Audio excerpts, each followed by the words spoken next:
Coming up on the Charge on Air, the UCF Faculty Union shares its thoughts on the lack of raises. The AI era continues as a new institute makes its way to UCF. And the First Amendment is put to the test across the nation. In sports, Knights football travels to Kansas to kick off its third Big 12 season. The Charge on Air starts now.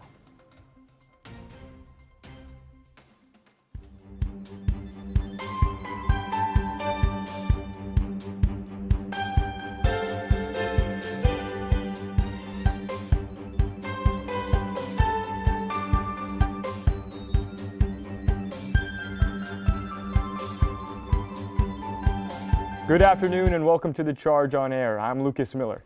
And I'm Stephen Brown. Today is Friday, September 26, 2025. On September 17th, the UCF Board of Trustees reopened Article 23 on the negotiating table for the 2025-2026 school year. Charge on Air reporter Victoria Pera tells us about their recent decision on faculty salary. About a week and a half ago, the UCF Board of Trustees made a reopening proposal on Article 23, which covers faculty salaries, incentives, awards, and payments. The board chose to not give faculty salary increases for the 2025-26 school year, with a one-time payment set to be distributed December of this year. Members of the UCF Faculty Union are not satisfied with the board's proposal and are planning to challenge it with campaigning in the next coming months. President of the UCF Faculty Union, Dr. Talat Rahman, says the university's faculty raises are less than any other schools around the state, like UF, FSU, FIU, and many more. Because, for us to see our students do well is really a reward.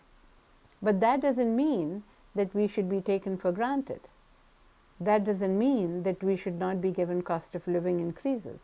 And that doesn't mean that high raises can be given to top administrators and not to us. It's a slap on our face. I mean, it really is. The United Faculty of Florida is a primary organization that represents faculty and graduate assistants from universities statewide. The role involves collective bargaining for legally binding contracts that outline salary, benefits, and working conditions. The opinion from many members of the UCF Faculty Union is that they mostly disagree with the university's payment decisions and that they feel faculty is not viewed as a priority.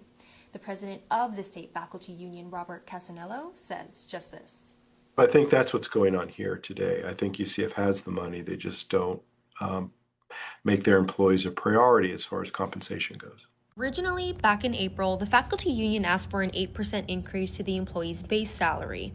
In return, they were met with zero. Rahman says she will keep working alongside the union to hopefully come to an agreement with the university. In Orlando, Victoria Pera, The Charge on Air. UCF collective bargaining meetings happen every third Wednesday, so make sure to stay updated with any new developments on the Charge News.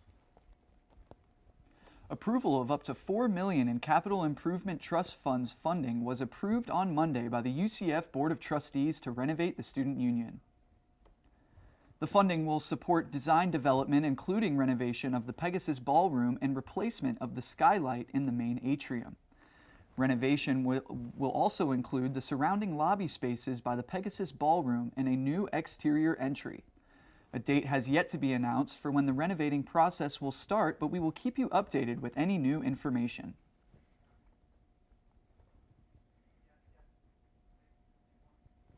Fire trucks were lined up just outside of the Nicholson School of Communication and Media building Wednesday morning after a professor noticed an odd smell coming from inside room 113.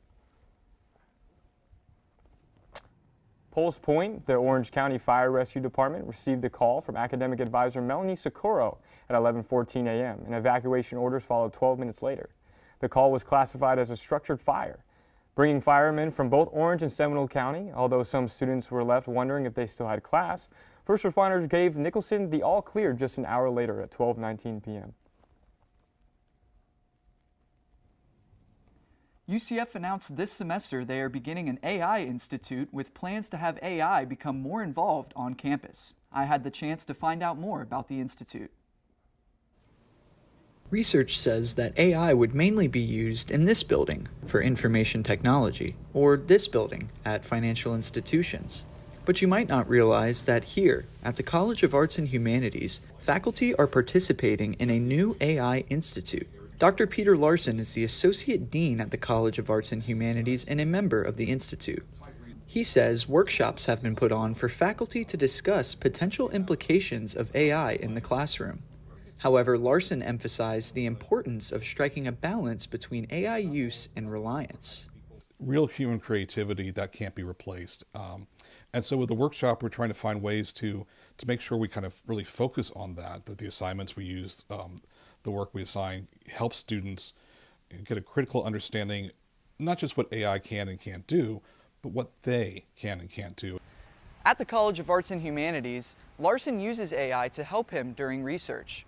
But now the Institute will help faculty incorporate AI responsibly while also maximizing student success.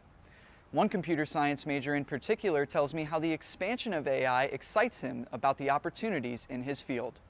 Gaurav Kanogia is a computer science major and vice president of AI at UCF. He says the Institute provides new ways to get involved with AI that may have been missing in the past. It sort of helps promote AI within UCF, which is something that I think has been lacking for a couple of years. So I think that's great. People just getting into CS or other industries really do need to learn it, and people more interested in research can use the Institute to connect to different teachers and things. Larson says the Institute is a year-long initiative, but AI is here to stay. In Orlando, Stephen Brown, The Charge on Air. To keep up with all that's happening with AI on campus, be sure to follow AI at UCF on Instagram. One UCF postdoctoral student is working on a research thesis that studies the effect on fatigue on quad muscles after involving a reconstruction in the ACL. Postdoctoral student Ava Schwartz says her quad-focused study aims to investigate people who suffered from injuries in the ACLR, which is a key stabilizer in the knee that helps control movement during quick stops, pivots, changes in directions. Schwartz is also comparing their performance with people who are not injured as the control group. So the overall goal of our research is to understand the specific neuromuscular physiology behind physical impairments we see after ACL reconstruction to design therapeutic interventions that are more effective. Schwartz uses electromyography, a test that shows how effective the muscle is and how the nervous system is communicating with it. She also relies on ultrasound to study the tissue itself and a special device to test emotional strength. Schwartz says her goal is to turn these findings into better rehab and long-term results for patients. UCF President Dr. Alexander Cartwright announced Monday that UCF has reached the 12 metrics required to earn the designation of preeminent state research university by the Florida Board of Governors. These metrics include a 4-year rate of 60% and significant increases in research and patents. President Cartwright shared that his priority is to invest in the valuable faculty and staff who propel the university's excellence. UCF President Dr. Alexander Cartwright announced Monday that UCF has reached the 12 metrics required to earn the designation of preeminent state research university by the Florida Board of Governors. These metrics include a 4-year rate of 60% and significant increases in research and patents. President Cartwright shared that his priority is to invest in the valuable faculty and staff who propel the university's excellence. Tropical storm Humberto is gaining strength as it spins across the Atlantic, while the 8th named storm of the 2025 Atlantic hurricane season is predicted not to touch land. There is a possibility it will interact with another storm developing in the nearby western Atlantic. According to the CBS News meteorologist Nikki Nolan, if this collision does occur, it could produce what's called the Fujirama effect, a rare phenomenon that happens when two different storms merge and become entangled around a newly formed center. There's clearly no shortage of storms here in Florida, right guys? Yeah, enjoy the sunshine while it lasts because Florida loves to make it rain. But let's not get ahead of ourselves. Allie, hit us with the forecast. As usual, guys, it's hot and humid out here, so make sure to stay hydrated. Now let's take a look at our current conditions.